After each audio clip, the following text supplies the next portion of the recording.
আসসালামু আলাইকুম, কেমন আছেন সবাই? আজকে আপনাদেরকে দেখাবো অন দ্য কিচেনের চিকেন হালিম রেসিপি। শুরুতে আমি চিকেন ম্যারিনেট করার জন্য 1 টেবিল চামচ আদা রসুন বাটা, 1 টেবিল চামচ হলুদের গুঁড়া, 1 টেবিল চামচ মরিচের গুঁড়া, 1 টেবিল চামচ জিরার গুঁড়া, পরিমাণ মতো লবণ এবং সরিষার তেল দিয়ে ভালো মতো মাখিয়ে 30 মিনিটের জন্য রেস্টে রেখে দিব। আমি এখানে সরিষার তেল ব্যবহার করেছি টেস্টের জন্য, আপনারা চাইলে এটা স্কিপও করতে পারেন। এখানে আমি একটি বলে হালিমের মিশ্রণটি নিয়ে তার মধ্যে গরম পানি দিয়ে ভালো মতো মিশিয়ে সাইডে রেখে দিব। যেহেতু আমি 2টা প্যাকেট ইউজ করেছিলাম, এজন্য আমি প্রায় 1 কেজির মতো পানি দিয়েছিলাম।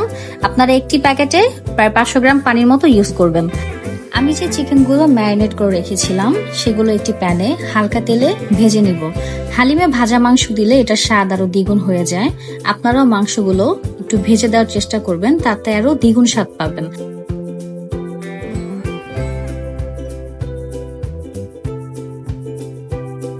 এখানে আমার মাংসগুলো প্রায় ভাজা হয়ে গেছে এবং খুব সুন্দর একটি কালার আসছে। এরপর মাংসগুলো সাইডে রেখে দিয়ে যে পাতিলে হালিম রান্না করব তাতে পরিমাণ মতো তেল দিয়ে প্রায় 1 কাপের মতো পেঁয়াজ কুচি দিয়ে বেরেস্তা করে নিব। এখানে আমি বেরেস্তাগুলো খুব বেশি ভাজা ভাজা করি নাই, কারণ বেরেস্তাগুলো বেশি ভাজলে হালিমের টেস্ট ভালো আসে না।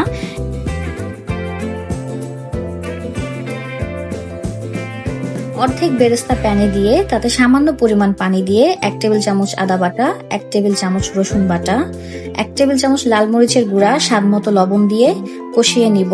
এরপর রাঁধুনি হালিম মিক্সের মশলার প্যাকেটটি দিয়ে ভালো মতো সব একসাথে মিক্স করে নিব। যখন দেখব মশলাগুলো থেকে তেল উপর উঠে আসছে, তখন ভেজে রাখা মাংসগুলো দিয়ে দিব এবং ভালো মতো নেড়ে চেড়ে ঢাকনা দিয়ে দিব। মাংসগুলো রান্না হয়ে গেলে তার মধ্যে 1 মগ পরিমাণ পানি দিয়ে দিব।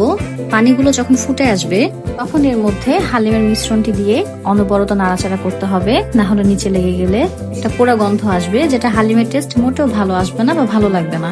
আপনারা চেষ্টা করবেন হালিমটা অনবরত নাড়াচাড়া করার জন্য। আমার এখানে হালিম প্রায় হয়ে গেছে। এখন আমি কিছু রসুন কুচি আর শুকনা মরিচ দিয়ে হালিমে বাগার দিয়ে দিলাম, যাতে এটার টেস্ট আরো অনেক বেশি বেড়ে যায়। এবং সবশেষে ধনিয়া পাতা কুচি দিয়ে দিব। আমার হালিম রান্না পুরো হয়ে গেছে।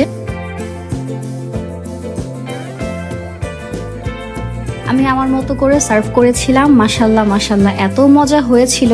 আপনারাও বাসায় অবশ্যই ট্রাই করবেন। সবাইকে ধন্যবাদ।